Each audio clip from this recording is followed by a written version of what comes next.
Hey guys, Blameitonjorge here. I've been doing these Lost Media Found videos for 5 years now. There have been lots of great discoveries, and I thought it'd be a neat idea to do an old school list video counting down the top 50 pieces of lost media found from 2021 to 2025. Why now? Well, because I thought 5 years sounded cool. But before we start counting down, don't mind the bedhead, I want to talk about something I use every day. Azuna. Air fresheners just cover things up for a few minutes and then mix it with whatever smell is already there. Azuna works differently. It uses plant-powered Australian tea tree oil to neutralize odors at the source, instead of just masking them. I keep one of the refillable pods in areas like the bathroom and near the laundry, and I use the spray for quick refreshes, especially after cooking or working out. You just fill the pod, place it where you need it, and it works continuously for up to 90 days. What surprised me is how clean and natural it feels. There's no overpowering scent, just a noticeably fresher space. It's also refillable, eco-friendly, and made in the US. If you want to try yourself, head to azuna.com/Jorge, that's Jorge, or click the link below and use the promo code Jorge for 30% off your first order. Thanks to Azuna for sponsoring this video.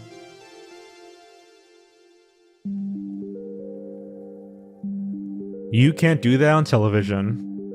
We're all new to television, so we're still trying to find our way around the studio. Anything can happen, and probably will. This Canadian sketch comedy show later became a Nickelodeon staple, and is fondly remembered for introducing the show's now iconic green slime. Airing from 1979 to 1990, the series featured a rotating cast of preteens performing comedy skits centered on a different theme for each episode. Despite the show's popularity, many episodes became lost media for decades.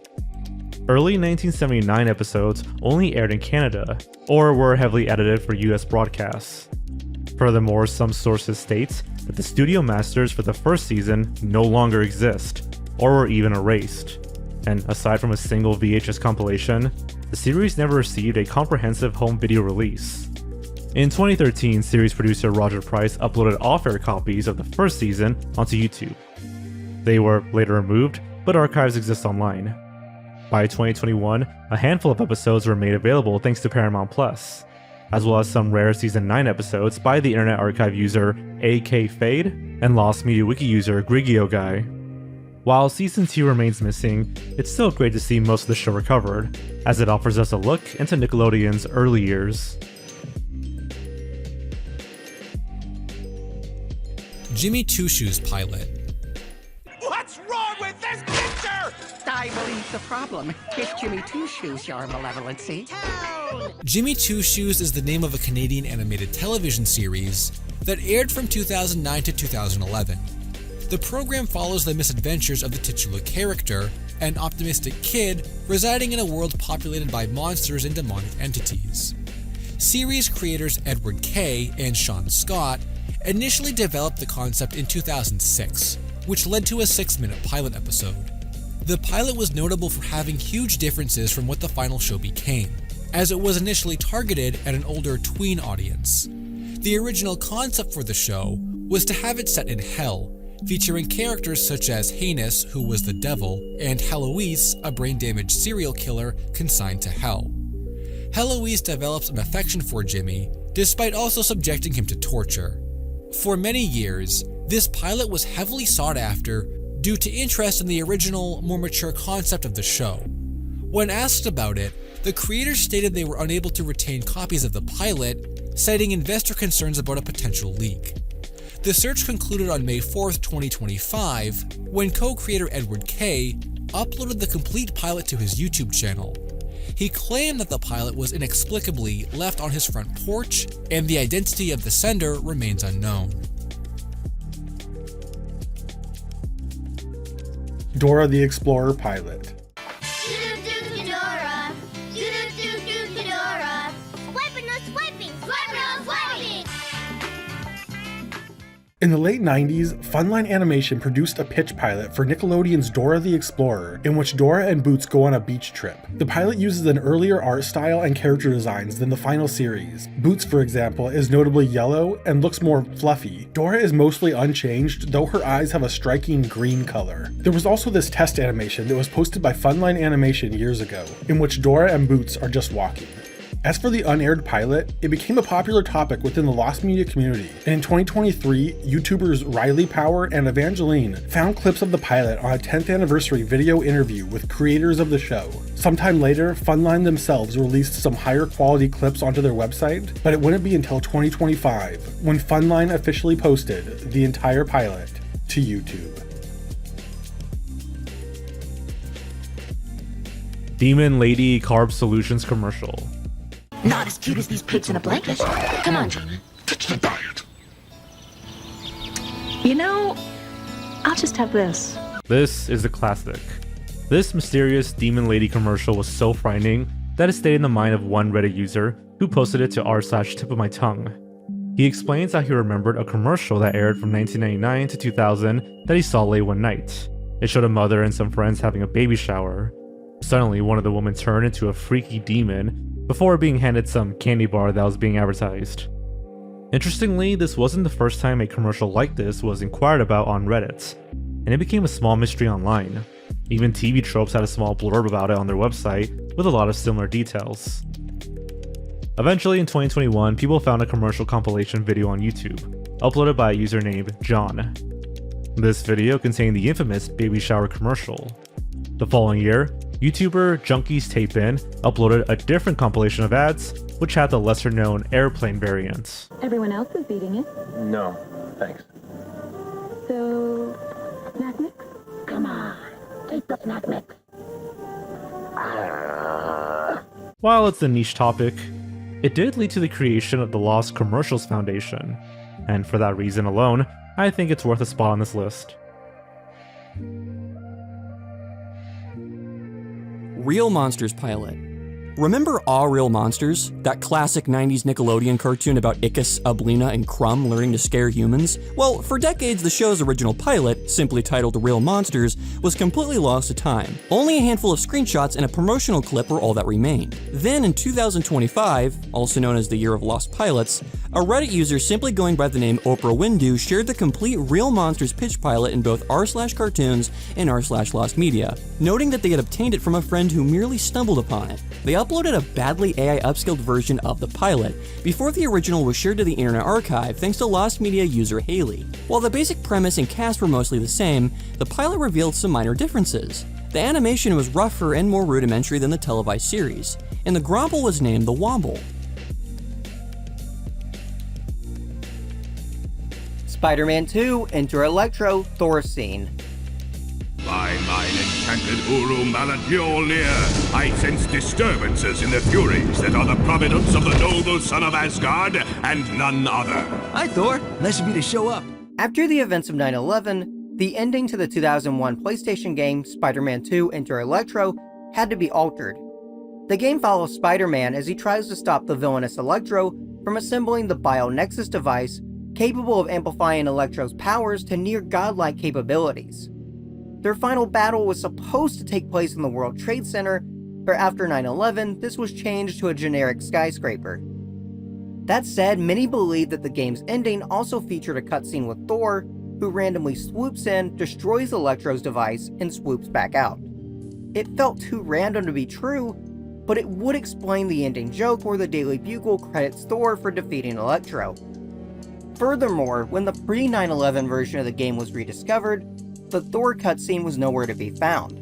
But in 2023, the Thor cutscene was proven to be real after all, when Discord user Spider Glider found a Wayback Machine backup of an image on Activision's long-defunct Spider-Man website. The image showed Thor and Spider-Man facing each other, likely a still from the mythical cutscene. Unfortunately, no active download link was still available, leaving the image as the only proof of the scene's existence. But then, in 2025, the full cutscene was found and posted online, thanks to Reddit user BobbyFan85. This discovery, while relatively minor, solved a decades-old mystery and gave us a cool Thor impression by Darren Norris. Yeah, Cosmo from the Fairly OddParents, and Gordy from Ned's Declassified School Survival Guide. How cool is that? Quantum Quest. Lost media typically consists of content that is either niche, rare, or rumored to exist, having inadvertently become unavailable over time. But what makes Quantum Quest so unique is how much was known about the film. First off, it had some real star power behind it. Chris Pine, Samuel L. Jackson, William Shatner, Tom Kenny, Mark Hamill, James Earl Jones, and even Neil Armstrong, the first man to ever walk on the moon, in his first and only movie role. Why Neil Armstrong? Well, that's because Quantum Quest was a CGI animated film created as a tie into NASA's Cassini-Huygens space missions. The film's plot would have interwoven real imagery from the mission and accurate concepts from it, intending to teach viewers about the solar system in a fun way. The plot follows Dave, a photon from the sun, sent on a quest across the solar system to deliver a vital message that will help save the Cassini spacecraft from destruction. Along the way, Dave learns about atoms, quarks, and planetary science, while battling the malevolent void. Strangely, the film had a limited and scattered screening. It played mainly at a few festivals and science venues, and only had IMAX screenings at the Kentucky Science Center in Louisville, Kentucky. After that, Quantum Quest simply vanished. It had no home media or major streaming release, despite how much was known about the film. Even its website was still operational, and trailers still existed online. In late 2021, Spencer Worth Davis started a podcast series called Finding Quantum Quest, detailing his attempt to find a copy of the film. And in May 2022, the film was officially released on streaming services by Giant Pictures. Landy NES. Landy NES is one of the earliest NES emulators for MS-DOS, created in 1996 by Alex Krasivsky, known online as Landy. At the time, only a few Japanese NES emulators had been shown to the general public. The code for Landy NES would serve as the basis for the commercially successful iNES, popularizing the .NES file format that would later become standard. In 2023, a Twitter user named WaluigiBSOD revealed that they had uncovered the emulator on an old CD-ROM ISO named Hackers Chronicles. This CD-ROM contained hacks, guides, bots, and cheats, as well as emulators for playing Sega, Nintendo, and Atari games. Interestingly, even though this was discovered in 2023, the CD-ROM had been on the Internet Archive since 2020, and no one noticed. WaluigiBSOD even got the emulator working and showed off screenshots of Donkey Kong running on Landy NES. Definitely an unexpected, but nevertheless, historic find. Subway Perfection commercial. I hunger for perfection. And perfection can be yours. Take your hunger to Subway Sub. Subway Sub. Throughout the 1990s, numerous Subway commercials were produced with quite limited budgets to promote their sandwiches, often airing in specific local markets. One of these commercials followed a bald guy asking a white-bearded sage to show him the ways of perfection. The sage responds that perfection can be his by taking his hunger to Subway subs. Then a montage plays with footage of a Subway sandwich and narration declaring their foods to be perfection. The commercial hilariously ends with the bald guy screaming Subway before taking a huge bite and saying, mmm.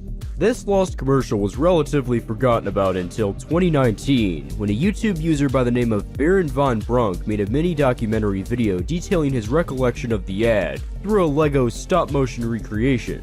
The video quickly gained interest and became the fourth on-the-hunt search on the Lost Media Wiki Discord server. The lost commercial actually ended up being found on Instagram of all places, uploaded by user Vidiot Savant on January 28, 2021. He stated that he was going through recently purchased tapes and posted this commercial out of interest if anyone remembered it. While not a super groundbreaking find by any means, it was still a fun search for a unique advertisement.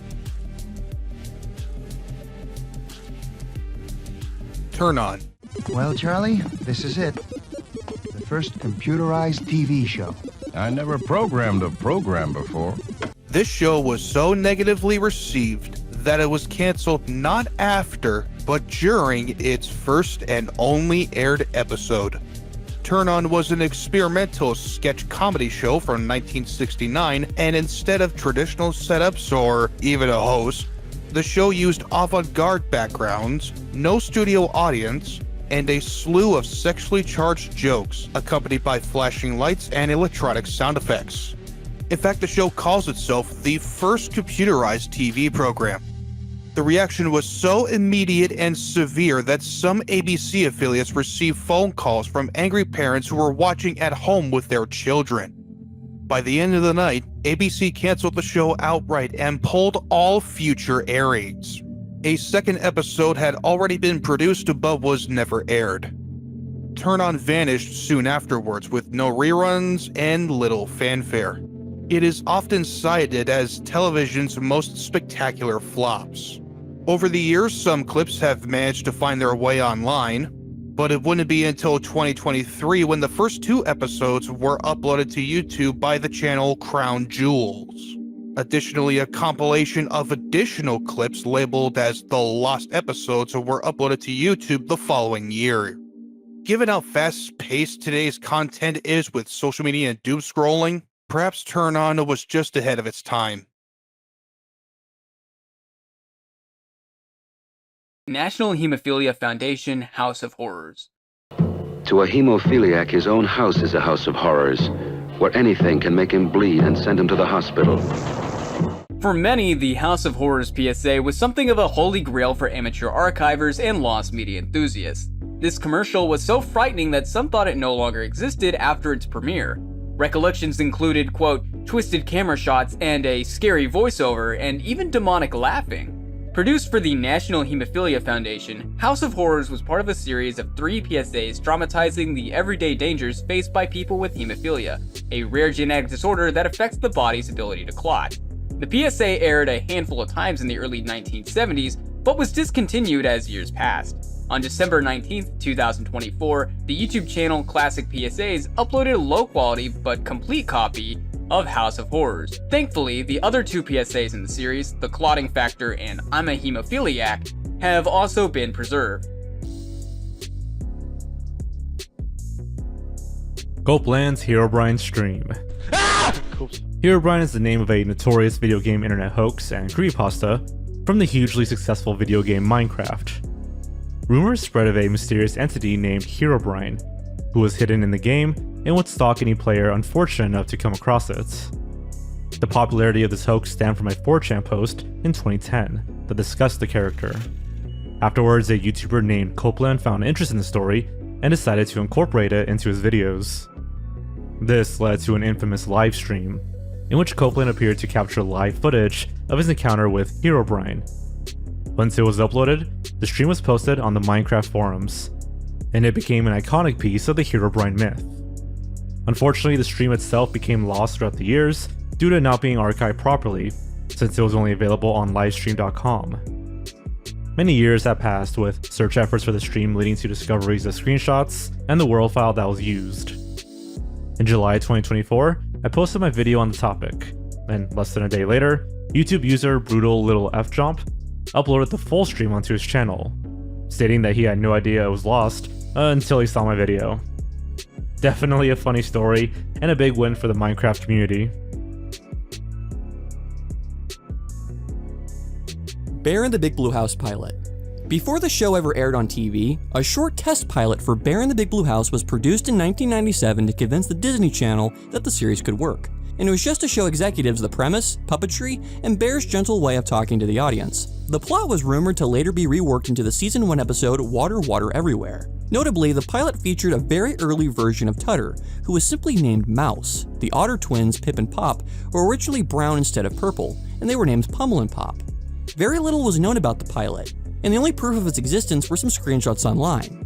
However, in 2024, a MySpleen user simply going by Tigerbug uploaded a whole collection of on-air TV pilots, and among them was the long-lost Bear in the Big Blue House pilot. Now get this, according to a Twitter user going by CDCB, a source had given him the pilot years ago, but wouldn't allow him to share it.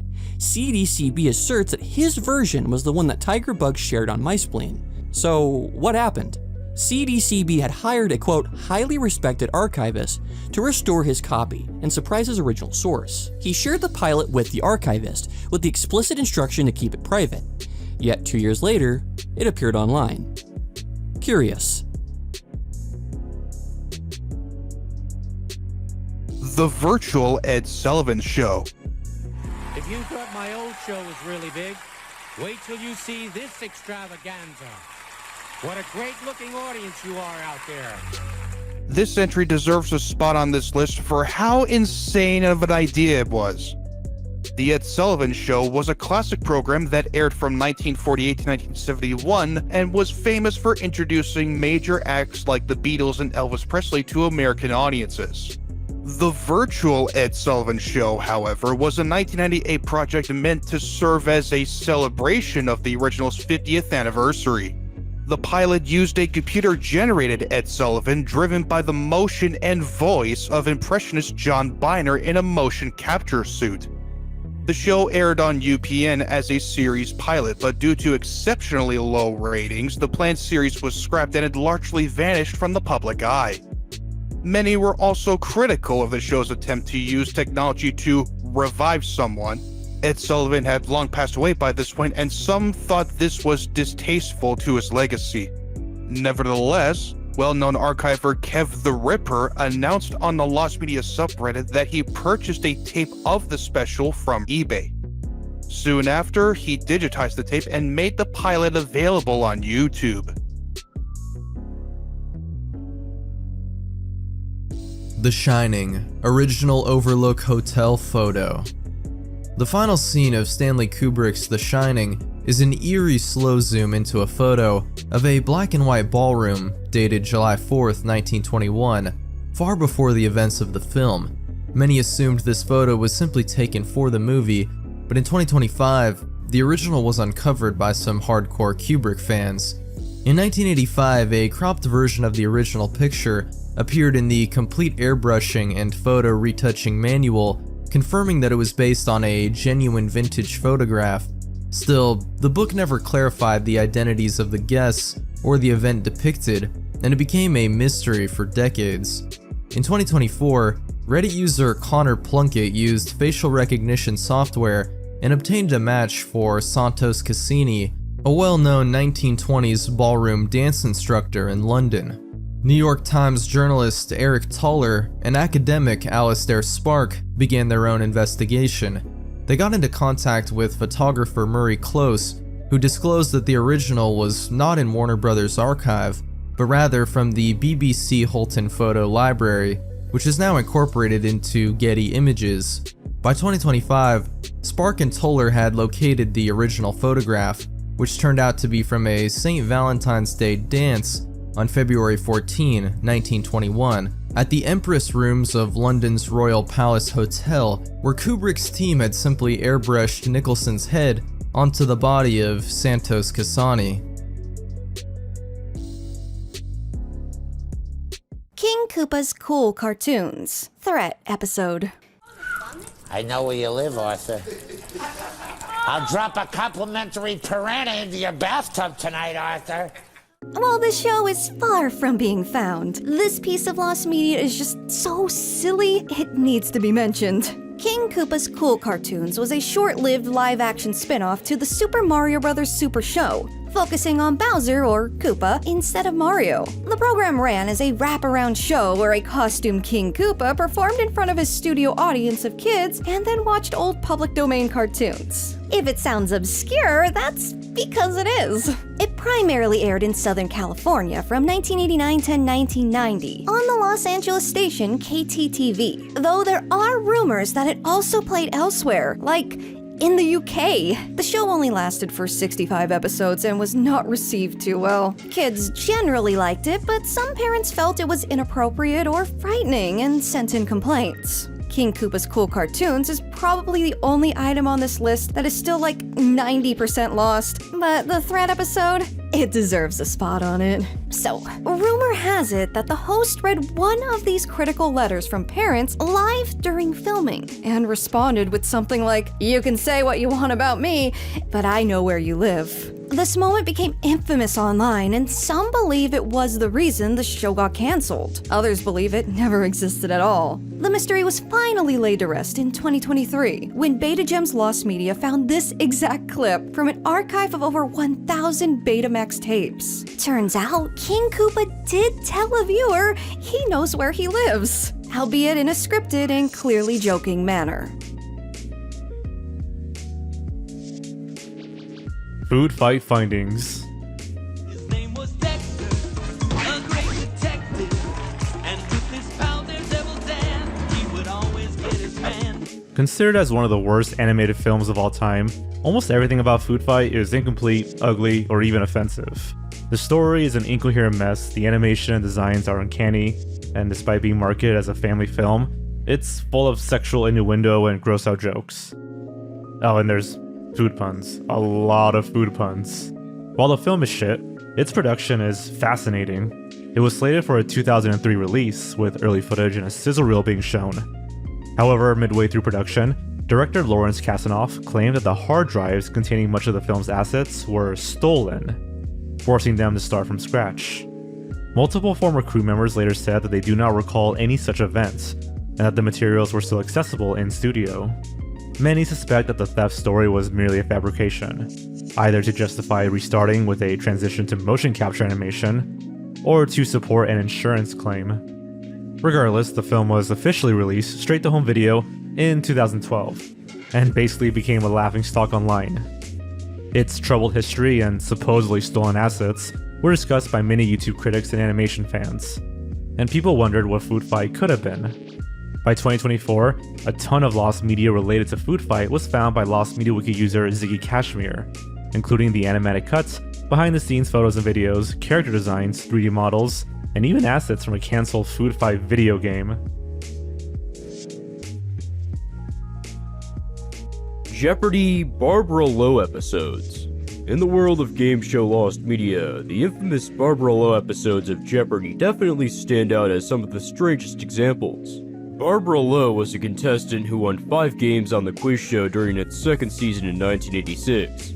She was later disqualified from that year's Tournament of Champions, allegedly due to her participation on another game show, Bullseye, too soon before her Jeopardy appearance. She was also reportedly hard to work with, apparently getting into arguments with host Alex Trebek over incorrect answers. However, this seemed to come with the stipulation that she often complained of stomach pains during filming, and was denied her prize money on the erroneous grounds of costing the show, quote, time and money. Yeah, there is a lot of shit involving this whole case, and we don't have time to discuss everything in detail, but in the end, the 5 episodes featuring Barbara Lowe have never re-aired after their initial broadcasting in 1986. The available footage to the public included a 60-second long clip of her final Jeopardy round from her second game that was uploaded by TPI J290 on May 1st, 2020. In 2022, detailed descriptions of Barbara Lowe's episodes were found through the National Archives of Game Show History, thanks to a huge fan of the show that had VHS taped from the original 7 seasons. On February 15th, 2024, the complete 5th episode featuring Barbara Lowe was uploaded to the YouTube channel The Museum of Classic Chicago Television, making it, as of this time, the only entirely recovered episode in which she appeared. Nickelodeon Studios Opening Day Celebration. Nickelodeon heard your cries for freedom and answered, claiming a piece of the planet Earth in the name of kids everywhere. Nick Studios, Florida. Back in 1990, Nickelodeon hosted a live 3-hour special to inaugurate the new Nick Studios at Universal Studios in Orlando, Florida, billed as the first world headquarters for kids. The opening was hosted by Double Dare host Mark Summers, with co-hosts from other then current Nickelodeon shows like Hey Dude, Total Panic, and even You Can't Do That on Television. Despite being a major live event, the broadcast was not released by Nickelodeon or Universal, nor was it archived in any form. For years, only the first hour of the special had been accounted for via an incomplete VHS recording shared online. Then, in 2017, another uploader, Chris Graves, posted the final 48 minutes from a personal tape, leaving most of the middle still lost. Eventually, a near-complete 3-hour VHS capture of the live broadcast, with commercials included, was shared by YouTube user This Old Tape, marking the entire special as found. Godspeed You Black Emperor, All Lights Fucked on the Harry Amp Drooling. The story of how this lost album was discovered has to be one of the most interesting on this list. All Lights Fucked on the Harry Amp Drooling is the debut album by experimental band Godspeed You Black Emperor. Recorded in 1993 and released 1 year later, the album only had 33 copies ever produced. Because of its extreme scarcity, it quickly vanished and became a holy grail of post-rock. Some didn't think the album was real at all, and others thought it was an elaborate hoax. However, in 2013, a Reddit user claimed to have a copy of the album and released 2 songs. The post was met with much skepticism, and when it was later deleted, many assumed to be a hoax. Nearly a decade later, the long-lost album surfaced in full thanks to an anonymous leak. A 4chan user posted the full album to the music board via Mega. Again, many were doubtful, but suddenly, the band themselves confirmed its authenticity by posting the full album to their Bandcamp page. Strangely, this also confirmed the legitimacy of the 2013 Reddit leak. Therefore, unless the Reddit and 4chan users were the same person, this obscure album with only 33 copies produced on cassette leaked on 2 separate occasions. SpongeBob's Got Milk commercial.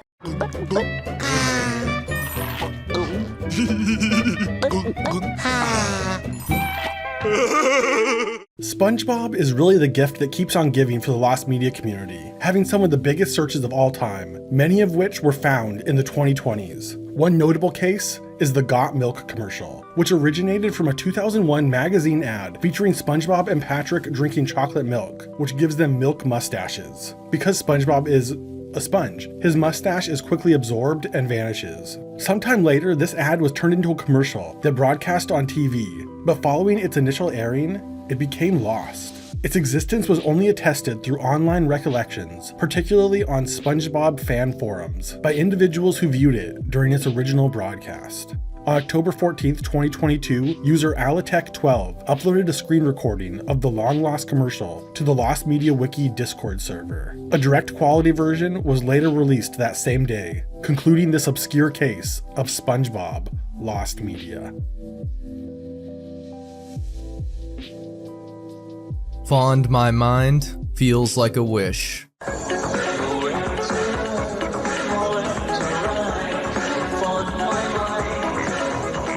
For nearly 31 years, no one was able to identify this song. Fond My Mind was the name given to a mysterious Brazilian song that was first recorded from a radio broadcast in the early 1990s, featuring a haunting male voice singing in English. The song was taped from a Brazilian station, but its synth-pop style sounded more European than typical local music.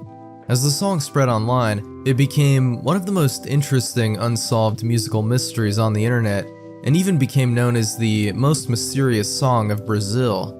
In 2023, after renewed interest across the lost media community, the mystery was finally unraveled.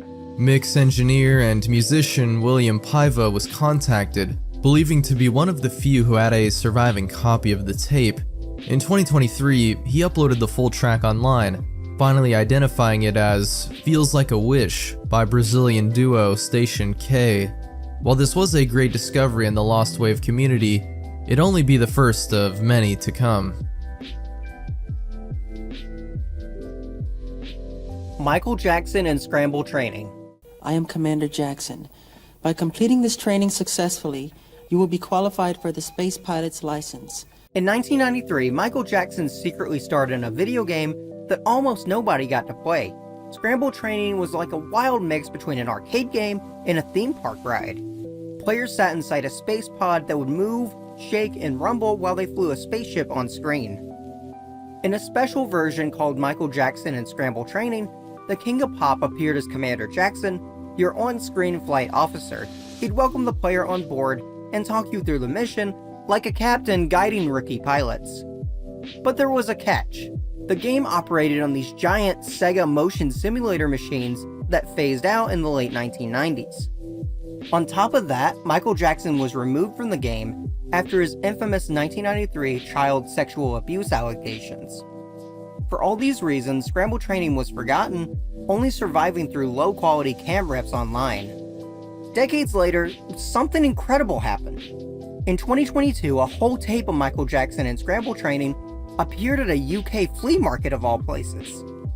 Video game collector Ben Bisley attended a car boot sale, where he met a seller whose father worked for Sega. There, he acquired a tape labeled Sega AS-1 M. Jackson version. With the help of some friends, the tape was digitized and made available on the Internet Archive. That said, multiple parts of the original experience, including the introductory video, are still missing, but this was still a historic and monumental discovery. Gibby pilot.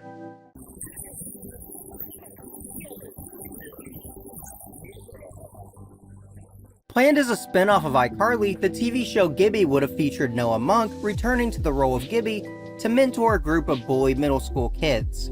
Dan Schneider initially conceived the series as one of 2 iCarly spin-offs, along with Sam and Cat.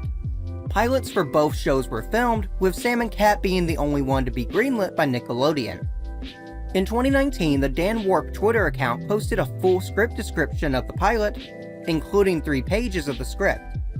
A year later, in 2020, Twitter user Larry, PhD, posted that they owned a copy of the entire script for the pilot after winning it from a Nickelodeon trivia contest. However, he refused to share it over fears of getting into legal trouble. This led to a user named Cinedox to start searching for the script.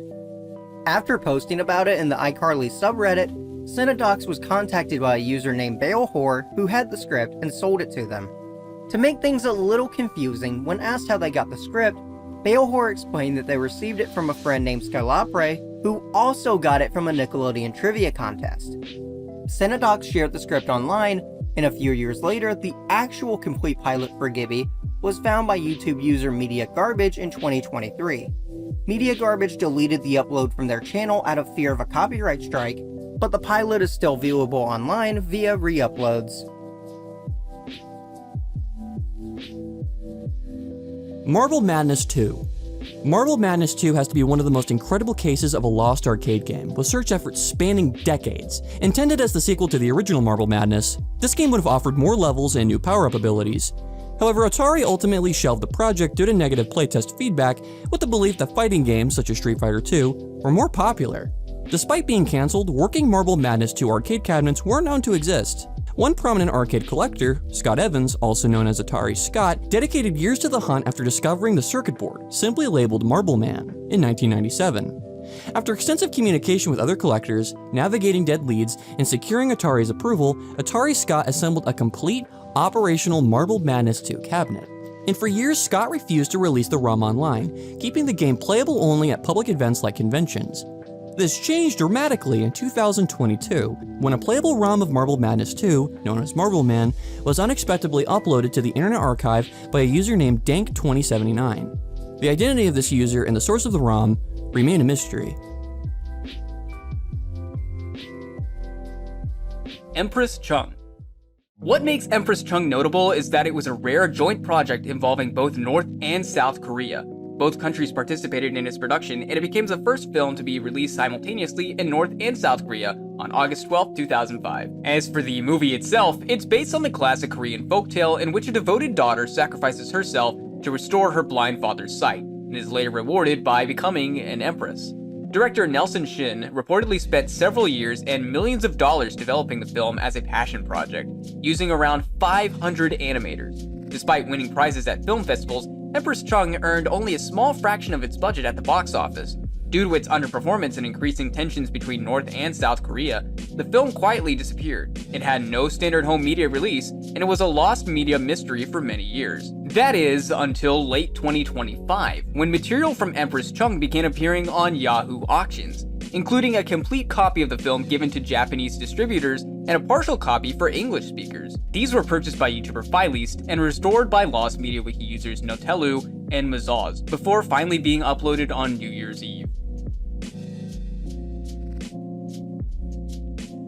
1982 Macy's Thanksgiving Day Parade. NBC proudly presents the Macy's 56th Annual Thanksgiving Day Parade. A holiday treat for children everywhere is coming to you live from New York City. The Macy's Thanksgiving Day Parade is a well-known annual live television event that has been going strong for about a century. The broadcast of the 56th annual parade, held in 1982, was considered lost for many decades, despite being an interesting event in the parade's history.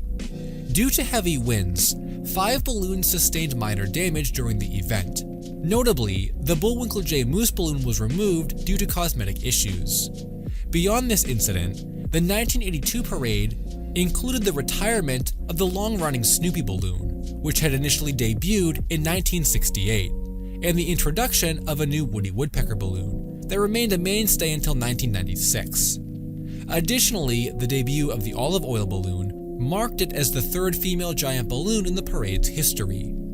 Most notably, the parade marked the final public appearance of actor Will Lee, who played Mr. Hooper on Sesame Street before his passing from a heart attack on December 7th of that year. For years, footage of this particular parade was difficult to locate, with available content limited to clips used in anniversary specials and certain segments reused in later parades.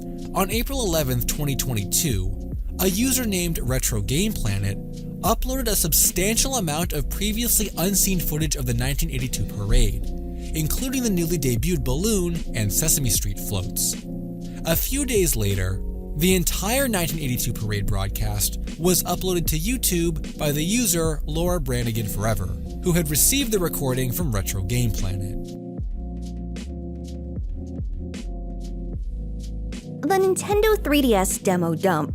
Originally released in 2011, the Nintendo 3DS family of handheld gaming consoles was Nintendo's last fully handheld system before the release of the hybrid Nintendo Switch. The 3DS saw a great deal of success and went on to gain a huge cult following after its official discontinuation. A year prior to the launch of the 3DS, back at E3 2010, Nintendo showcased a prototype 3DS console during a private press event within the convention. These prototype 3DS consoles included multiple tech demos that showed off upcoming games and hardware capabilities. Among these demos were early builds of games like Mario Kart 7, Animal Crossing New Leaf, and The Legend of Zelda Ocarina of Time 3D. Also included were classic games that were revised to utilize the 3D effects of the console, as well as tech demos that were made to see the capabilities of the 3D effects and graphics. The total of 19 game demos shown weren't made available to the public until a preservation group known as the Project 3DS Challenge team discovered prototype 3DS units that included all of these demos and subsequently published them on the Internet Archive.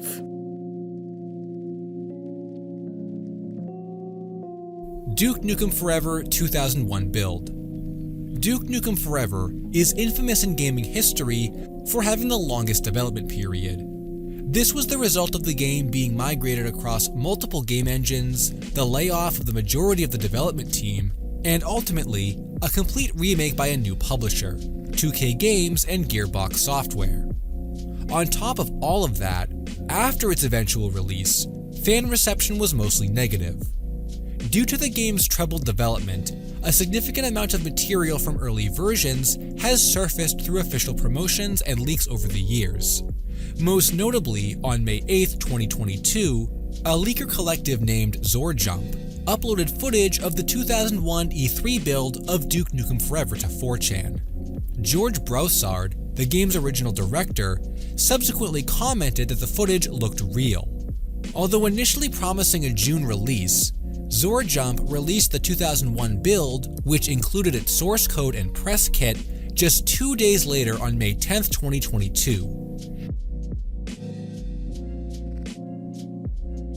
The TAC Communications logo. Of all the niche communities under the Lost Media umbrella, Lost Logos is certainly one of the more interesting ones. By far the most popular of these Lost Logos was that for a company known as TAC Communications. This was an American television production company founded by famed television producer Norman Lear, known for iconic sitcoms such as All in the Family and The Jeffersons, along with businessman Jerry Parenchio in 1974. It wasn't until 1979, however, when the company debuted its first closing logo, known by many as the Orange Star. This logo featured, surprise surprise, an orange star zooming onto the TAT typeface with the words distributed by and communications company flanking the top and bottom of the logo respectively. this was accompanied by a short 12-note synthesizer jingle composed by John Anderson. The orange star would continue to appear on Lear-produced television series until 1982, when TAT would be renamed to Embassy Communications Incorporated. The logo initially caught the attention of the closing logo community in the late 2000s for its simple obscurity and infamously campy 70s-sounding jingle, which had been available online for several years at that point. Many people also gave their personal accounts as to what the footage consisted of and created various mock-ups to compensate. This made it one of the first truly organized lost media searches on the modern internet, a search that would drag on for years on end. On January 1st, 2018, the first true progress was made when a partial recording of the logo appeared on the channel Panoni 4, unfortunately being cut off halfway through by a CBS ident. Finally, on December 28th, 2024, YouTube user Board's VHS file uploaded the full logo from a recording of the Jeffersons, a part of a larger collection of Betamax tapes received by the user. Truly a strange, complicated search that's probably deserving of its own video. Family Guy pilot.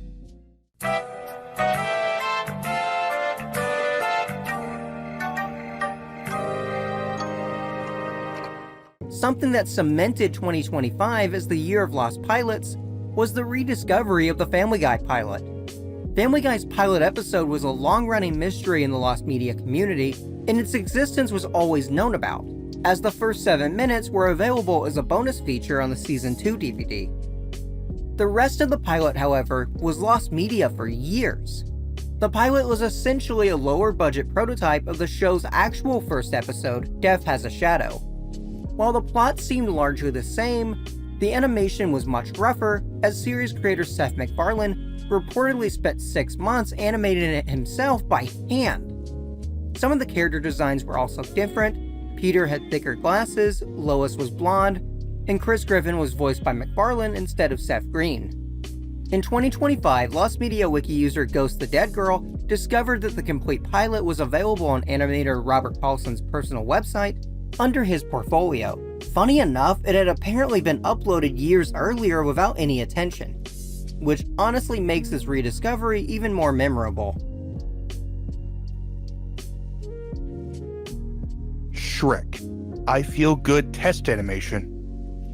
The 2001 film Shrek was notable not just for its memes, but for having a lengthy development cycle. Work on the film dates back to 1995, with actor and comedian Chris Farley originally cast to voice an early rendition of Shrek.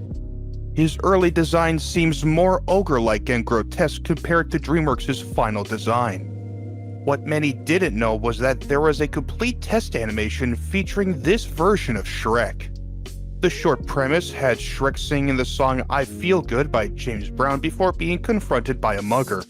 Unfazed, he catapults the mugger into the sky and continues to dance. Little was known about this animation test outside of some still images that appeared online. In April 2017, the YouTube user Uncle Sporkins uploaded a storyboard version of the test animation.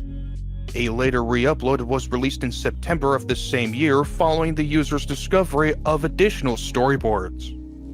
November 2023, the full video was found by Barry Jackson, who served as the project's production designer. Jackson uploaded the full animation on his YouTube channel, The Zoom Art Studio. SpongeBob Blink-182 music video. SpongeBob, Patrick, Squidward, Sandy. Okay, hear me out with this one. Yeah, it's extremely silly, but the discovery of this music video became a huge meme that's at least worth a mention. You've definitely already seen it. The video depicts SpongeBob, his friends, and the residents of Bikini Bottom jamming out to All the Small Things by Blink-182. It originates from a short-lived series on MTV2 called Video Mods that ran from 2004 to 2005, which used character models from popular video games and combined them with hit songs to create music videos. In 2020, the YouTuber Rebel Taxi released a video on his channel that drew attention to the SpongeBob music video. This sparked a lot of interest within the lost media community, creating search efforts to locate the missing music video. The music video was ultimately located in October 2021 by the YouTube user Mary Dan, who discovered it among her old collection of music video VHS tapes. This ultimately led to the complete recovery of the video mod series in 2022. Furthermore, several other versions of the SpongeBob music video were released, including a rough cut rendition and one that was in full HD quality. Bluey pilots. Renowned as one of the most successful animated series of recent years, Bluey's production had an interesting backstory. 2 pilots were produced. The first was a brief test pilot created in 2016 during the creator's spare time, which was not widely shown outside of network offices, and the second was a 6-minute full pilot completed in 2017 and screened at the Asian Animation Summit that same year, leading to the series being picked up by the Australian Broadcasting Corporation and the BBC. For years, only a brief clip and a few screenshots of the 2017 pilot were available. The creator stated that releasing the 2016 version was unlikely due to the content being considered inappropriate for children's programming, specifically a scene in which Bandit does a 360 rotation on a swing set. The 2016 pilot was uploaded to Twitter on February 4th, 2023 by the user ThatOnePickle, who received the pilot from an anonymous source. 5 days later, both individuals released the 2017 pilot to the public. SpongeBob SquarePants behind closed doors.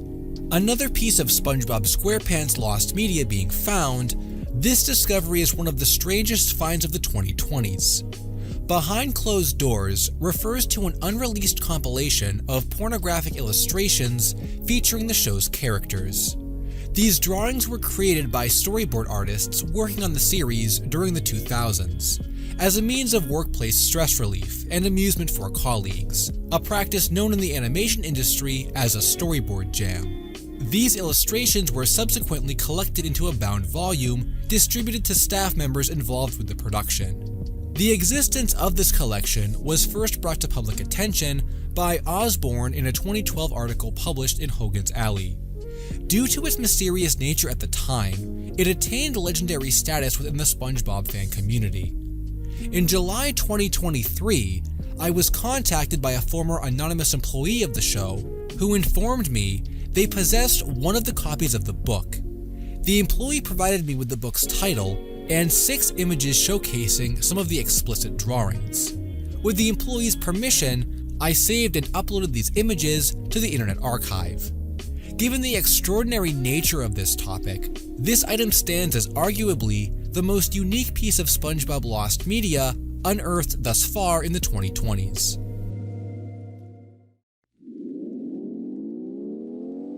Popeye Animatic. Being heavily regarded as one of the most notorious pieces of cancelled media, Popeye was set to have a full-length animated feature film, which, after decades of existence, would have been the first for the character. The film was produced by Sony Pictures Animation and would have been directed by Genndy Tartakovsky, best known for Samurai Jack, Dexter's Laboratory, and the Hotel Transylvania films. It was initially set for a September 2014 release, but continued to get pushed back all the way until 2016. The film's production was pretty troubled, as even though its animation test received positive praise, Sony Animation wanted to take a different direction. This led to creative differences between the studio and Tartakovsky, culminating in his departure from the film in 2015. Afterwards, development was stuck in lost media limbo, with different writers coming in to rewrite the script. There was an attempt to revive the film with Tartakovsky returning without Sony's involvement, but that also didn't go anywhere. In 2022, Tartakovsky spoke with Decider, publicly confirming that the Popeye film had been cancelled. Suddenly, less than 24 hours later, the complete animatic was uploaded to YouTube by a user known as ChipBuddy. Sony later blocked the upload, but mirrors of the animatic can still be found online. The identity of this ChipBuddy is unknown, but given its timing, it was likely someone who worked on the film. JBVO Dragon Ball Z episode.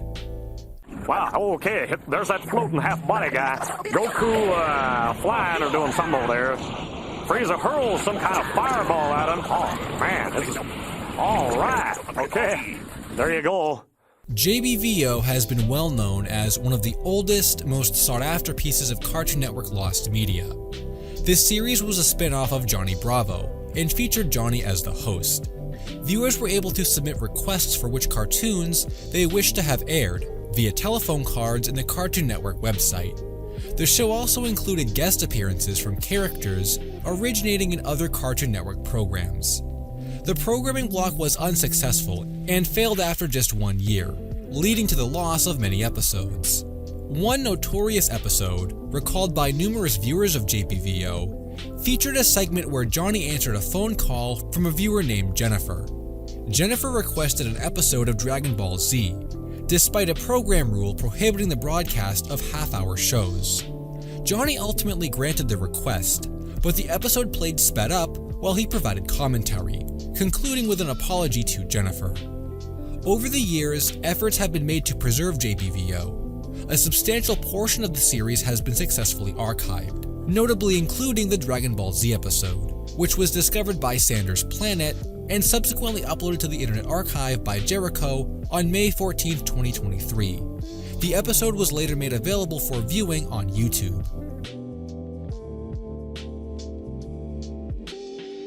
Suncoast Digest Hospital Zoning Episode. Suncoast Digest was Christine Chubbuck's morning talk show on WXLT-TV, focusing on local issues, people, and activities. For decades, almost no footage of Suncoast Digest survived because the station frequently erased tapes of its local news and talk programming. Moreover, the show is now more widely known for hosting Chubbuck's on-screen suicide, in which she shot herself live during filming. The footage has since become an infamous piece of lost media, but that's not what we're talking about today. Instead, the hospital zoning episode was found in 2024 and is the only known complete surviving broadcast of her show. Chubbuck invested heavily into the show as she wanted to be taken seriously as a journalist, but it struggled with low ratings and criticism, which frustrated her. Her management increasingly pushed Suncoast Digest towards more graphic, ratings-driven content, which Chubbuck openly disliked. This surviving episode shows that she was calm, professional, and intelligent on camera, in stark contrast to how her legacy is often reduced to the shocking manner of her death. The episode was kept by John Griffin, who produced the E! Network documentary about Chubbuck's life. Griffin was contacted by Lost Media Wiki user Tape Signal, who agreed to share the full recording. Tape Signal posted it online as a way to remember who Chubbuck really was, not how she passed. Kingdom Hearts animated series pilot. Based on the popular video game franchise, Kingdom Hearts the animated series was intended to be a television adaptation of the 2001 game.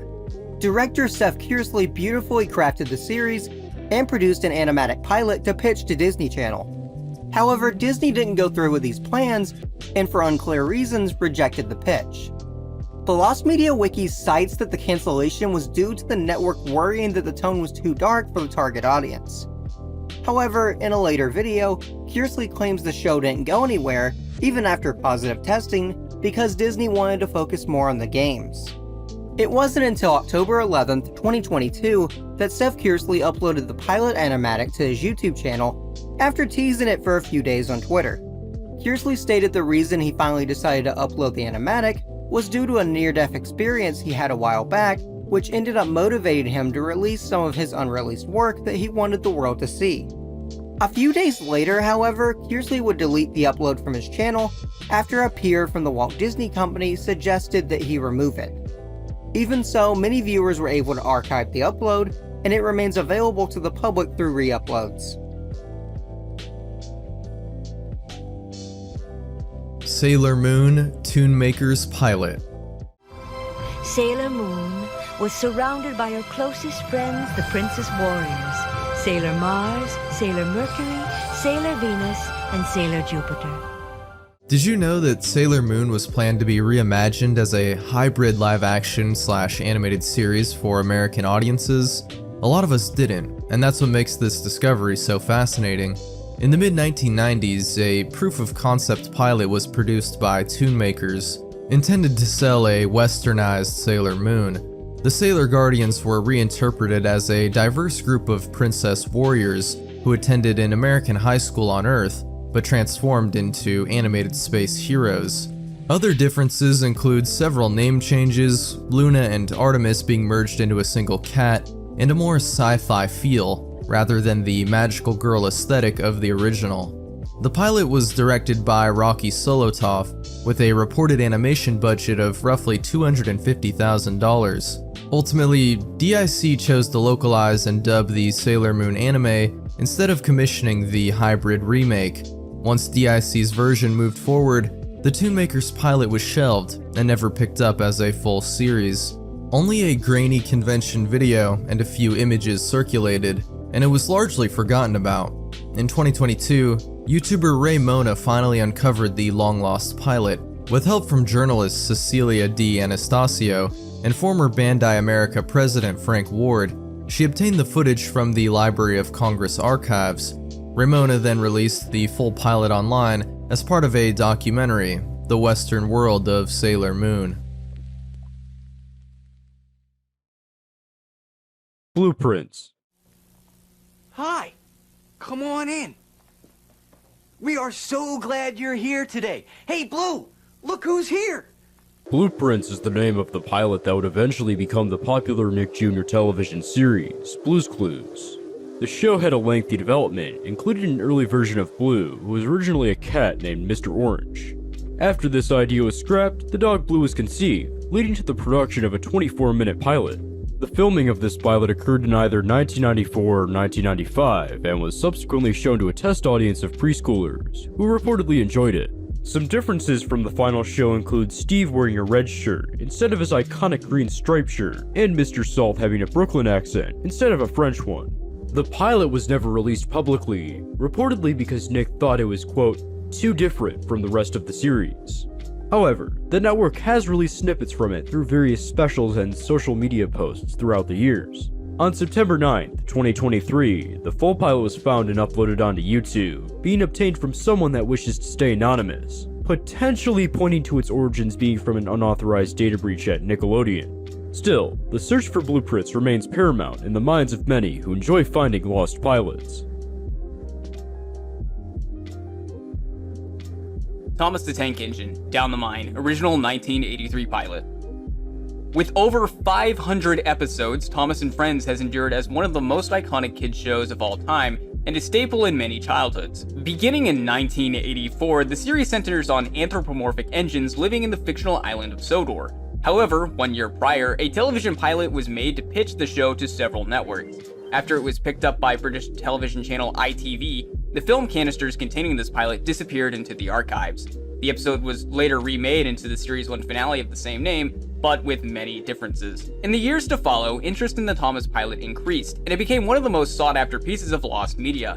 In 2022, some material from the pilot was uncovered, including its script and one still image. On the 8th of May, 2025, the Reading Chronicle announced that a restored version of the Down the Mine pilot would be unveiled for the 80th anniversary of the original Railway series books. The 35mm film strips were recovered and digitally restored, with Ringo Starr's narration and even a new score. Granted, this isn't the actual pilot, but it was still a major discovery within the lost media community. Celebrity number 6. The hunt for celebrity number 6 became one of the internet's biggest mysteries. The whole thing started in 2019 when a user on Reddit posted a picture of a curtain. This curtain had a collage of famous celebrities on it, and the user wanted help identifying them all. Each one was quickly recognized, except for one, which became known as celebrity number 6. This led to a years-long investigation into her identity and the source of the image used on the fabric. For a long time, no one could figure out who celebrity number 6 was. Some thought celebrity number 6 was River Phoenix, Johnny Depp, Brad Pitt, and countless others. Efforts to reverse image search the photo initially failed, and people even combed through old listings for fabric on the Wayback Machine. One of the funnier theories was that celebrity number 6 was a self-insert by the creator of the fabric, who thought they were hot enough to hang with the big shots. In 2024, Reddit user Stefan Morse carefully edited the stylized curtain image to make it appear more realistic. After some attempts, they were finally able to run this new image through PIM eyes and found a strong match: model Leticia Sarda. User Indigo Room followed this lead by researching who had photographed some of her magazine covers, eventually identifying fashion photographer Leandre Escorcel. Escorcel confirmed that the curtain image was derived from his photo and even provided the original image. Sarda herself publicly confirmed, "It's me, 100% sure." finally concluding a 5-year mystery. Jeopardy! Pilot. As one of the most iconic game shows in history, the mystery of Jeopardy's unaired pilot episode has long since fascinated lost media enthusiasts and fans of TV history in general. Before the show aired, a test pilot was produced to demonstrate the game's unusual format, in which contestants were given the answers and must respond with the question. However, the pilot differed in that the Daily Double was an extra separate clue, rather than appearing as a hidden clue on the game board. The pilot was hosted by Art Fleming, and at the time, the names of the contestants were unknown. For decades, the pilot was considered lost, and only a few brief clips were ever shown publicly, including the 4,000th episode in 2002, as well as part of NBC's 90th anniversary in February 2017. Everything changed in March 2022, when the official Jeopardy! YouTube channel uploaded a trailer announcing the upload of the unaired pilot to their channel. They kept their word and posted the full pilot online for a limited time. Despite the limited release, it has since been saved onto archive.org. Mean Girls DS game. One of the longest mysteries in the lost media community was the bizarre Nintendo DS game Mean Girls. For years, only a few sparse details and some pixelated screenshots were all that remained. In the late 2000s, publisher 505 Games partnered with Paramount to turn several popular teen movies, including 2004's Mean Girls, into handheld titles for the DS. The game was announced, and even early listings placed its release for April of 2010. For unknown reasons, the game was quietly shelved, despite some retailers and databases briefly hosting product pages, box art, and a handful of screenshots. The topic became a strange enigma online. It was talked about and discussed in forum threads and YouTube videos even before the 2020s. It was also a rare case of a game that was actually produced, to some degree, but nowhere to be found, which doesn't happen too often. Years went on with little progress, and most people simply concluded that, due to the game's cancellation, it was gone for good. Then in 2021, YouTuber Ray Mona released a 2-part documentary, The Girl Games of Lost Media, detailing her quest to uncover Mean Girls DS. With the help of a handful of developers who worked on the game, as well as fellow Lost Media Wiki user Tommy Shadow, the ROM of Mean Girls DS was salvaged and recovered. To be fair, the game isn't publicly available due to legal concerns, and it's still considered partially found by the wiki, but its rediscovery solved a long-standing mystery in the lost media community and made huge news as one of the biggest finds that year. The Backyardigans pilot, Me and My Friends. What is easily one of the most notorious lost media discoveries on this list, the pilot to the Backyardigans included hoarding, doxing, threats, and the leaking of personal material. The search began as a simple quest to find the unaired pilot, also known as Me and My Friends. Its existence was always known about, since a brief snippet appeared on a compilation video by former staff of Nickelodeon Studios. Interestingly, the pilot featured costume characters in live action rather than the CGI animation the series would later use. A search team developed, and the hunt was on. And it was all downhill from there. If Me and My Friends was found through ordinary means, it would not be this high on the list. It'd be a neat discovery for sure, but no one was really dying to see the pilot to the Backyardigans. Instead, what happened was a years-long saga of drama, lying, and backstabbing, seriously, that eclipsed the actual pilot. Over time, more information and screenshots were uncovered until 2025, when the pilot was anonymously uploaded online. Now, look, I know this might sound silly, but after all the drama, the finding of Me and My Friends was monumental, and it's easily the biggest discovery of the year. Blameitonjorge has a documentary about the search, LSSQ has a series of videos, which I edited, and Sewer Reviewer has a series of updates as well. The most mysterious song on the internet, Subways of Your Mind. Most commonly referred to as Like the Wind and the most mysterious song on the internet, this unnamed track went on to become among the most famous and long-running searches in the Lost Wave community. The mystery initially emerged online back in 2007. This was when a brief snippet of the song was provided within a Usenet group post. It was provided by a poster later revealed to be named Lydia, who was attempting to help her brother Darius. Said brother had recorded the song from a radio broadcast at some point in 1984, and for years, couldn't find any info on this song or who made it. Later on in 2007, Lydia would post the same audio clip to a site called spiritofradio.ca. though these posts would gain very little traction at this time, and it wasn't until over a full decade later that the search would see significant developments. See, things really progressed when the full song was uploaded to YouTube on July 12th of 2019. From this point on, the momentum only grew. Soon, there was an official search subreddit inhabited by thousands of users, and the topic was covered by big content creators and news outlets alike, only propelling the reach of this topic further. After over 16 years of searching, a conclusion was finally reached on November 4th, 2024, when a user in the searches subreddit named MariJean1412 uncovered a German newspaper article that showcased a band called Fex. This band had a great deal in common with the era, location, and genre of Like the Wind. This led to the search team attempting to contact the members of this band. Once contact was reached, with all members of this band still alive and well, not only was Like the Wind confirmed theirs, officially titled Subways of Your Mind, but the studio recording of the song was provided and archived as well. Backrooms photo original location.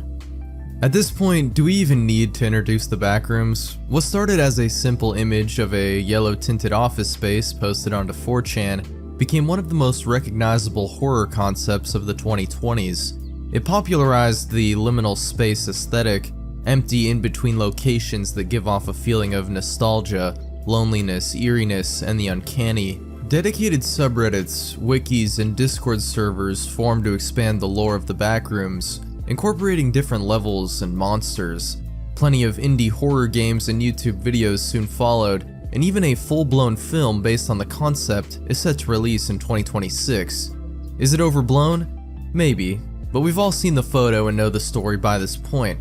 What wasn't so well known, however, was the source of the backrooms image, encouraging internet armchair detectives to hunt for the real location. Theories ranged from it originating from an abandoned mall to being completely computer-generated inside of 3D modeling programs like Blender.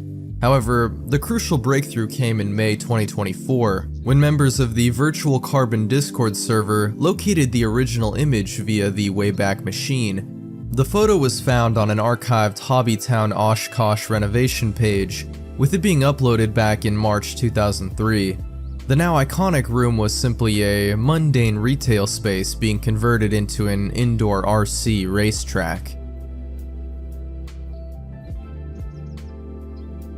Everyone knows that, aka ulterior motives. It might be a hot take to put this above the most mysterious song on the internet, but the finding of Everyone Knows That was just so memorable that it easily became a highlight of the community.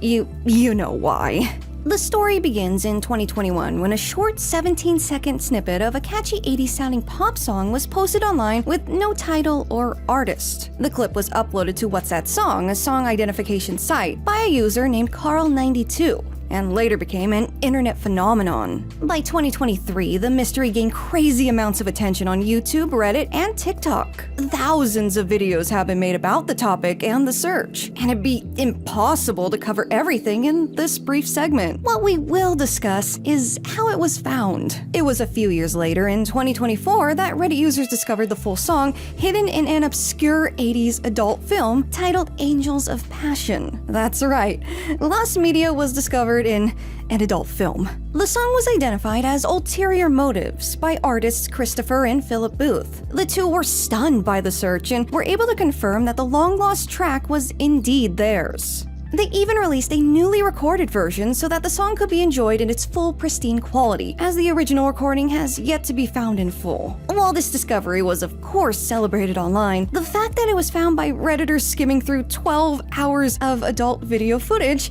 is just the cherry on top. And it definitely cemented 2024 as the year of niche internet mysteries being solved. Sesame Street, episode 847. I've got to get my broom back. I can't leave without it. I've got to get it back. I've got to make a plan of some sort. Now what can I do? In the Lost Media community, there's a wide debate over which year was the best year for discoveries, 2022 or 2024. There's definitely a solid case to be made for either year, but 2022 will hold a special place in my heart for the finding of the Wicked Witch episode. I'm probably biased, but it's the piece that got me into Lost Media, and it's a prime example. Rather than an unknown song or a mysterious image, this discovery involved a genuine missing episode from an iconic television program that aired a few times before vanishing for being too frightening. That's a classic lost media scenario. Sesame Street's infamous 847 episode featured Margaret Hamilton, returning to reprise her iconic role as the Wicked Witch of the West from 1939's The Wizard of Oz. The witch appears on Sesame Street and wreaks havoc for losing her broom. She makes it rain inside Hooper's store, threatening to turn David into a basketball and Big Bird into a feather duster. She resorts to disguising herself as a kind old lady, and must learn to ask politely for her broom back. After the broadcast, the Children's Television Workshop reportedly received tons of angry letters from parents saying that the witch terrified their kids. This led to the producers of Sesame Street to pull the episode from rotation. For decades, it was considered lost media, and only a handful of images existed. It screened in 2019 at the Lost and Found event in New York, as well as the infamous Divorced episode, which I got to see. Now, in June 2022, a Reddit user posted the entire episode, with zero explanation of where the file came from. The video's quality suggested that it was a studio direct copy, rather than an off-air TV recording. The American Archive of Public Broadcasting would confirm this, attributing this to, quote, the actions of a few irresponsible Sesame Street fans. The exact method of its finding is unknown, and no one here or on the Lost Media Wiki condones leaks or hacking. I wish it was found through more reasonable means, but it was still a major discovery that even drew in mainstream coverage, and for me, it's one of the best finds of all time.